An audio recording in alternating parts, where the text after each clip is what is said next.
For the California Elder Law Center, this is Michael McGuire, Elder Law Attorney. California Elder Law Center is dedicated to answering two critical questions for the loved ones of seniors, for the people charged with the duty of taking care of our seniors, for the seniors themselves, for their families, and for the people who provide services for these seniors to protect them when they're at their most vulnerable. Question number one is, how do I pay for care? Question number two, who's going to take care of me?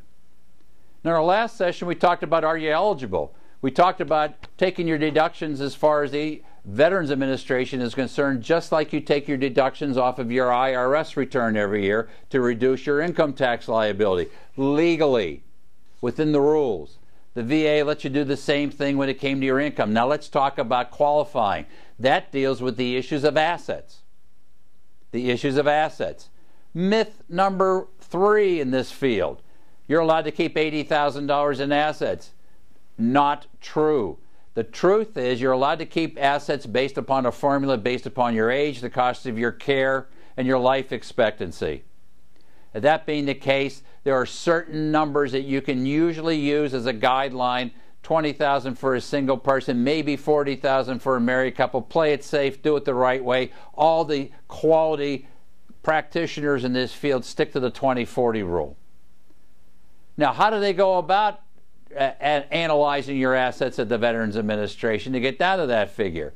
Well, they do the 3-bucket approach. There's 1 bucket of stuff you can keep. That's your house, your household goods. They don't care about your house. Here's good news. They don't put liens on anything at the VA. You get to keep your house. You get to have a car.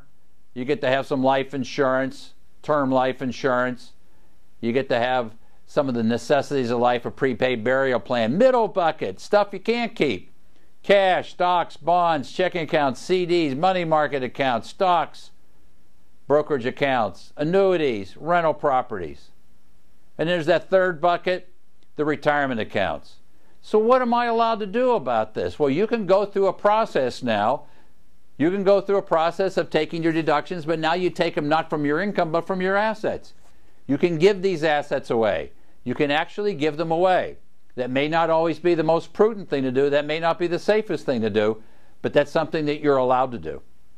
Remember now, if you give your house away, you may be causing yourself a very serious tax problem. Actually, not a tax problem for you, but a tax problem for your kids. What about converting it? Yes, you can. You can convert those assets into a stream of income. Many times we're facing going into an assisted living perhaps, and the bill's going to be pretty high, and we need that extra income. So that may work. That may work out just fine as part of the planning process. You want to find out if that's what you're going to really want to do. Or you can transfer those assets and transfer your house, transfer your rental properties, because what you want to do now is create a safe haven that those assets are available both for you and your spouse. Those assets are available for your parents. Those assets are available for your senior loved ones. And as a result of that, there'll be plenty of funding to take care of and supplement your care if you need more money above and beyond what your retirement income is, above and beyond what your Social Security is, above and beyond what your veterans benefit is. So as a result, this takes a little bit of thought, but here's the myths that we've destroyed so far. I have too much income. That's because you haven't taken your deductions yet. I have too much in the way of assets. That's because you haven't analyzed it yet. You need somebody who's accredited and understands how the program is to get you through that process. And as we go through that process, then we come down to a way to think about, how am I going to go through this so that I can answer those 2 critical questions? What were those questions again? How am I going to pay for care, and who's going to take care of me?